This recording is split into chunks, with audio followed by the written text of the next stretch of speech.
ஏழாம் முத்திரை. இது வரைக்கும் 6 முத்திரைகள் பார்த்தோம்.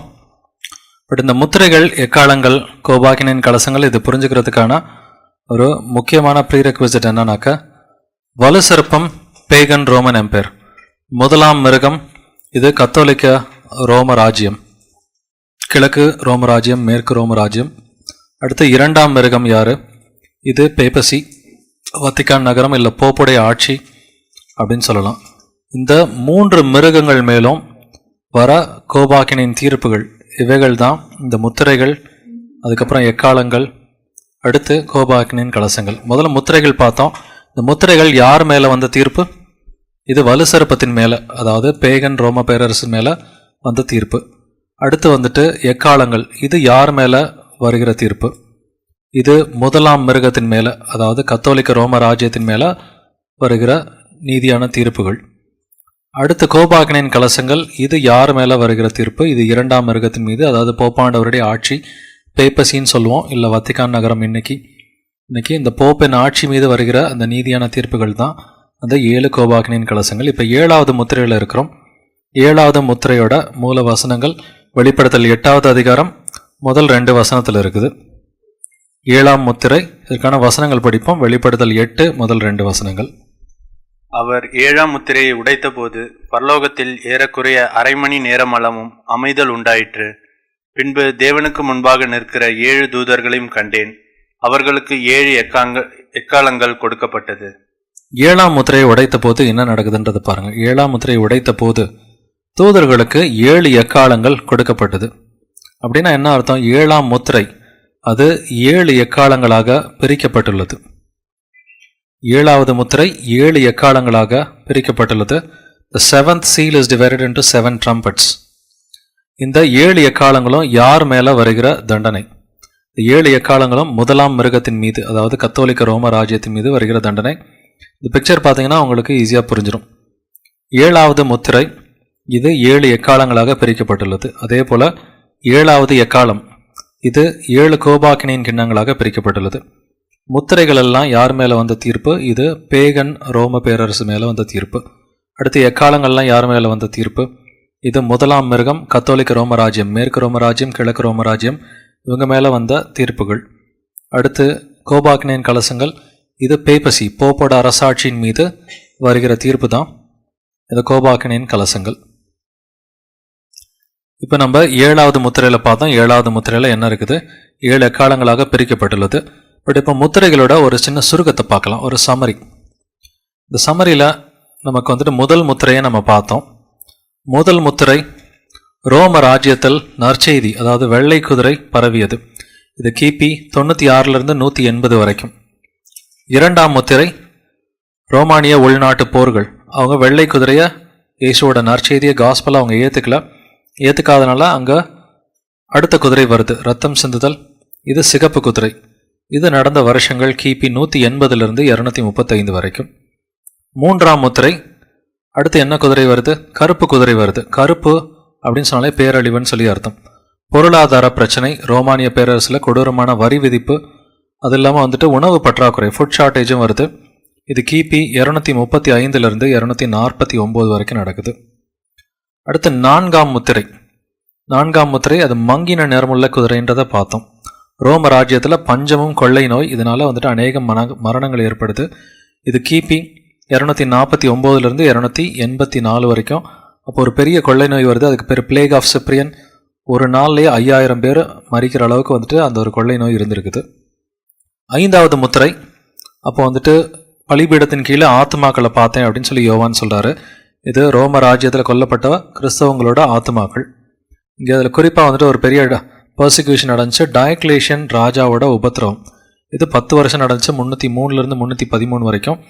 ஆனால் நிறைய உபத்திரவங்கள் நடந்துச்சு. 284லேருந்து ஆரம்பிச்சு கிபி 284லிருந்து 313 வரைக்கும் அநேக கிறிஸ்தவர்கள் கொல்லப்பட்டாங்க. அதனால தான் அவங்களுடைய ஆத்மாக்கள் பலிபீடத்தின் கீழே கண்டேன்னு சொல்லி சொல்கிறாரு. 6ஆம் முத்திரை. 6ஆம் முத்திரை பேகன் ரோம பேரரசின் வீழ்ச்சி, ஃபால் ஆஃப் பேகனிசம். இப்போ தான் வந்துட்டு கான்ஸ்டன்டைன் ராஜா கிறிஸ்தவனை கன்வெர்ட் ஆகி அவனுக்கு பின்னாடி வர 1-2 ராஜாக்கள் கிறிஸ்தவர்களாக மாறுறாங்க. தியோடோசியஸ் மாதிரி சில நல்ல ராஜாக்கள் இருக்கிறாங்க. கிபி 313லிருந்து கிபி 395 வரைக்கும் இது நடக்குது. ஏழாம் முத்திரையில் 7 எக்காலங்களாக இது பிரிக்கப்பட்டிருக்குது. இது 395 தான் இது தொடங்குது, 7வது முத்திரை. இப்போ எக்காலங்களாக இது பிரிக்கப்பட்டிருக்கு அப்படின்னு நம்ம பார்த்தோம். எக்காலம்னா என்னது? எக்காலம்ன்றதை புரிஞ்சுக்கிட்டாதான் எக்காலத்தில் என்ன நடக்குதுன்றதை நம்மளால் ஈஸியாக புரிஞ்சுக்க முடியும். எக்காலம் என்பது ஒரு உரத்த எச்சரிக்கை. It's a loud warning. Trumpet means it's a loud warning. எக்காலம் என்பது உரத்த எச்சரிக்கை. இது எசேக்கியேல் 33வது அதிகாரத்தில் 3வது வசனத்திலிருந்து 6வது வசனம் வரைக்கும் இருக்குது. இந்த வசனங்கள் நம்ம படிக்கலாம். இவன் தேசத்தின் மேல் பட்டயம் வருவதைக் கண்டு எக்காலம் ஊதி ஜனத்தை எச்சரிக்கும் போது, எக்காலத்தின் சத்தத்தை கேட்கிறவன் அதை கேட்டும் எச்சரியாமல் பட்டயம் வந்து அவனை வாரி கொள்ளுகிறது உண்டானால் அவனுடைய இரத்தப்பழி அவன் தலையின் மேல் சுமரும். அவன் எக்காலத்தின் சத்தத்தை கேட்டும் எச்சரிக்கையாய் இருக்கவில்லை, அவனுடைய இரத்தப்பழி அவன் பேரிலே சுமரும். எச்சரிக்கையாய் இருக்கிறவனோ தன் ஜீவனை தப்புவித்துக் கொள்ளுவான். காவற்காரன் பட்டயம் வருவதைக் கண்டும் அவன் எக்காலம் ஊதாமலும் ஜனங்கள் எச்சரிக்கப்படாமலும் பட்டயம் வந்து அவர்களில் யாதொருவனை வாரிக்கொள்ளுகிறது உண்டானால் அவன் தன் அக்கிரமத்திலே வாரிக்கொள்ளப்படுவான். ஆனாலும் அவன் இரத்தப்பழியை காவல்காரன் கையிலே கேட்பேன். இதில் எக்காலம் எதற்காக ஊதப்படுது அப்படின்னு சொல்லி தெளிவாக ஆவியானவர் கொடுத்துருக்கிறாரு. 33வது அதிகாரம் எசேக்கியேல்ல 3வது வசனத்தில் எக்காலம்ன்ற வார்த்தை இருக்குது. 4வது வசனத்துலையும் எக்காலம்ன்ற வார்த்தை இருக்குது.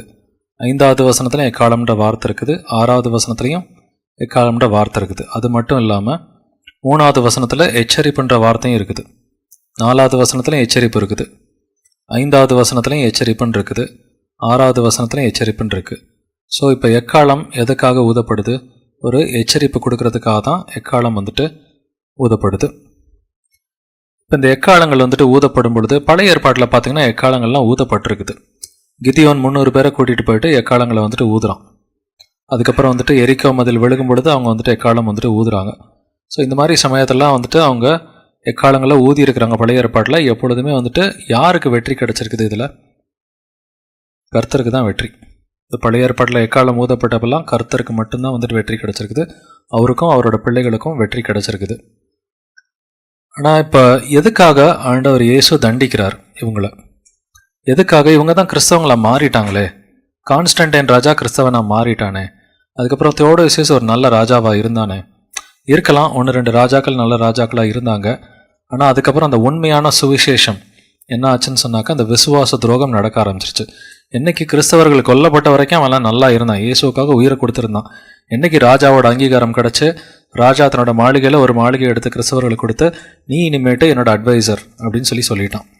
ராஜாக்களோட நண்பர்கள் ஆகிட்டாங்க. கிறிஸ்தவர்கள் எல்லாம் ராஜாக்களோட நண்பர்கள் ஆனோடனே நான் நீன்ற போட்டி வர ஆரம்பிச்சிருச்சு. உண்மை சபைக்குள்ளே போட்டி வந்து நான் தான் வந்து இவனோட ராஜாவாக இருப்பேன், கான்ஸ்டன்டைன் ராஜாவோட நான் வந்துட்டு அட்வைசராக வந்துட்டு இருப்பேன். அவங்களுக்குள்ளார பதவி, பட்டம், பெருமை அப்படின்ற அந்த கள்ள போதகங்கள், அந்த எல்லாம் வந்துட்டு பிரச்சனைகள் எல்லாமே வந்துட்டு வர ஆரம்பிச்சிச்சு. வந்ததுக்கப்புறம் ஆண்டவர் இயேசு என்ன பண்ணிட்டாரு? இது பேக்ஸ்லிடன் சர்ச் அப்படின்னு சொல்லி முடிவு பண்ணி இந்த பேக்ஸ்லிடன் கிங்டமை வந்துட்டு அவர் தண்டிக்க ஆரம்பிச்சிட்டாரு. பேக்ஸ்லைட் ஆனாலே என்ன ஆகும்? கொஞ்சோண்டு புளிப்பு மாவு வந்துச்சுன்னா எல்லாத்தையும் அது புளிப்பு ஆக்கிரும். இது மாதிரி தான் சபையோட நிலைமை ஆயிடுச்சு. அப்போ வந்துட்டு அந்த ஸ்திரீ என்ன பண்ணா? அந்த ஸ்திரீ வனாந்தரத்துக்கு ஓடி போயிட்டா. ஸோ ஸ்திரீன்னு சொன்னால் யார்? உண்மையான சபை, இயேசுவின் உண்மையான சபை வனாந்தரத்துக்கு ஓடி போயிட்டா. அண்டர் கிரவுண்டு சர்ச் ஆகிட்டா. ஸோ இதை பற்றி நம்ம 2 ராஜாக்களில் பார்க்க முடியுது. அவங்க முன்ன பண்ண பாவங்களுக்காக ஆண்டவர் அவங்கள தண்டிக்காமல் விடலை. 1-2 ராஜாக்கள் நல்ல ராஜாக்களாக இருந்த பொழுதும் அவங்கள தண்டிக்காமல் விடலை. 2 ராஜாக்களில் வந்துட்டு நம்ம எத்தனை ராஜாக்களை பற்றி பார்க்குறோம்னாக்கா மனாசே அப்படின்ற ஒரு மோசமான ராஜாவை பற்றி பார்க்குறோம். இந்த மனாசையோட பேரனா தான் யோசியா அப்படின்ற ஒரு ராஜா வரான். அந்த மனாசை என்ன பண்ணனா, அவனோட பிள்ளைகளை தீக்கிடக்க பண்ணான். நாட்டில் இருக்கிற எல்லா மக்களையும் வந்துட்டு சிலை வழிபாடு பண்ண வச்சான். 55 ஆண்டுகள் 55 வருஷம் அரசாண்டான். 55 வருஷம் மோசமான அரசாட்சி. அவனோட அரசாட்சியில் 50 வருஷத்தில் இஸ்ரேல் கம்ப்ளீட்டாக கெட்டு போயிடுச்சு. யூதா வந்துட்டு கம்ப்ளீட்டாக கெட்டு போயிடுச்சு. ஆனால் அவனோட பேரன் யோசியான்னு சொல்லி ஒரு நல்ல ராஜா வரான். இளமையிலேயே வந்துட்டு சட்ட புஸ்தகத்தை படிச்சுட்டு அவன் ஒழுங்காக மோசையின் பிரமாணத்தின் பொடி இருக்கணும்னு சொல்லிட்டு அவன் கரெக்டாக அவனோட வாழ்க்கையை வாழ்கிறான். இருந்தாலும் நான் வந்து மனாசையோட பாவங்களை மன்னிக்க மாட்டேன்னு சொல்கிறாரு. இந்த வசனங்கள் படிப்போம். 2 ராஜாக்கள் 23வது அதிகாரம் 25வது 26வது வசனங்கள். கர்த்தரிடத்திற்கு தன் முழு இருதயத்தோடும் தன் முழு ஆத்மாவோடும் தன் முழு பலத்தோடும் மோசே நியாயப்பிரமாணத்திற்கு ஏற்றபடி எல்லாம் செய்ய மனதை சாய்த்தான். அவனை போல் ஒத்த ராஜா அவனுக்கு முன் இருந்ததுமில்லை, அவனுக்கு பின் எழும்பினதுமில்லை. ஆகிலும் மனாசே கர்த்தருக்கு கோபமுண்டாக்கின சகல காரியங்கள் நிமித்தமும் அவர் யூதாவின் மேல் கொண்ட தம்முடைய மகா கோபத்தின் உக்கிரத்தை விட்டு திரும்பாமல் அவர் தன்னோட கோபத்திலிருந்து திரும்பலேன்னு சொல்லி வசனத்துல வருது. ஆனா அந்த யோசியா ராஜாவை பாருங்க, அவனை போலொத்த ராஜா அவனுக்கு முன் இருந்ததும் இல்லை, அவனுக்கு பின் எழும்பினதும் இல்லை. இது தாவீதையும் சேர்த்துதான். தாவீதையும் சேர்த்து மோசையின் பிரமாணத்தை கடைபிடிச்சதுல இவனை போல எந்த ஒரு ராஜாவும் கிடையாதுன்னு சொல்லுது. ஆனாலும் மனாசையின் பாவங்களை நான் மன்னிக்க மாட்டேன்னு சொல்லி சொல்றாரு. இது போலதான் இன்னைக்கு ரோம ராஜ்யத்திலையும் ஆயிடுச்சு. தியோடோசியஸ் மாதிரி நல்ல ராஜா வந்தாலும் அதற்கு முன்னாடி ராஜாக்கள் வந்துட்டு இயேசுவோட பிள்ளைகளை கொலை பண்ணியிருக்கிறாங்க. அந்த ரத்தம் சிந்துதலுக்காகவும் சபை விழுந்து போயிடுச்சு. 313 பார்த்தீங்கன்னா சபை விழுந்து போயிடுச்சு. இந்த பேக்ஸ்லிடன் கிங்டம் வந்துருச்சு. பேக்ஸ்லிடன் சர்ச், பேக்ஸ்லிடன் கிங்டம் வந்துருச்சு. இதெல்லாம் கேத்தலிக்காக மாறிடுச்சு. அவங்க இயேசுவை சிலையாக பார்க்க ஆரம்பிச்சிட்டாங்க. இயேசுவை சிலையாக பார்க்க ஆரம்பிச்சோன்னே இந்த ராஜ்யமும் என்னுடைய ராஜ்யம் கிடையாதுன்னு சொல்லி அந்த ராஜ்யத்தையும் கவிழ்க்கிறதுக்கு அவர் எக்காலங்களை ஊத ஆரம்பிச்சிட்டார். எக்காலங்கள்னு சொன்னாலே அங்கே போர் வருது, அங்கே பட்டயம் வருது அப்படின்னு சொல்லி அர்த்தம். எக்காலங்கள் எதுக்காக ஊதுறாருன்னு சொன்னால் மக்களுக்கு எச்சரிக்கை கொடுக்கறதுக்காக, தங்களை வந்துட்டு காப்பாற்றிக்கிறதுக்காக, சுவிசேஷத்துக்கு கீழ்ப்படின்னு சொல்லி தங்களை காப்பாற்றிக்கிறதுக்காக தான் அவர் எக்காலங்களை ஊதுறாரு. பட் இங்கே 4 காற்றுகள் இருக்குது அப்படின்றத பார்க்குறோம். எக்காலங்கள் ஊதப்படுறது எந்த அதிகாரத்துலேருந்து ஆரம்பிக்குது? 8வது அதிகாரத்துலேருந்து ஆரம்பிக்குது. ஆனால் 7வது அதிகாரத்தில் 4 காற்றுகள். 4 காற்றுகள்னா என்னன்றதை பார்க்கலாம். வெளிப்படுத்தின விசேஷம் 7:1 இவைகளுக்கு பின்பு பூமியின் 4 திசைகளிலும் 4 தூதர்கள் நின்று பூமியின் மேலாவது, சமுத்திரத்தின் மேலாவது, ஒரு மரத்தின் மேலாவது காற்று அடியாதபடிக்கு பூமியின் 4 காற்றுகளையும் பிடித்திருக்க கண்டேன். இந்த 4 winds அப்படின்றது என்னன்றது வசனத்தின் மூலியமா பார்க்கலாம். 4 காற்றுகள்னாக்க 4 திசைகள்ல இருந்து போர்கள் வரும் அப்படின்றத குறிக்கிறதா 4 காற்றுகள். 4 winds, it means war on every side. எரேமியா 49:36 வந்துட்டு காற்றுன்னு சொன்னாலே அது ஒரு போர் அப்படின்றதுக்கான வசனம் இருக்குது. எரேமியா 49:36 வானத்தின் 4 திசைகளிலும் இருந்து 4 காற்றுகளை ஏலாமின் மேலும் வரப்பண்ணி அவர்களை இந்த எல்லா திசைகளிலும் சிதறடிப்பேன். ஏலாம் தேசத்திலிருந்து துரத்துண்டவர்கள் சகல ஜாதிகளிலும் சிதறப்படுவார்கள். ஏலாம் அப்படின்றது ஈலாம், இங்கிலீஷில் அது ஈரானை குறிக்கிறது. இந்த ஈரானை தோக்கடிக்கிறதுக்காக 4 திசைகளிலிருந்தும் நான் 4 ராஜாக்களை 4 போர்களை கூட்டிகிட்டு வருவேன் அப்படின்றார். காற்று அப்படின்னு சொல்லி ஒரு நெகட்டிவான கனோட்டேஷனில் கான்டெக்ஸ்ட் ரொம்ப முக்கியம்.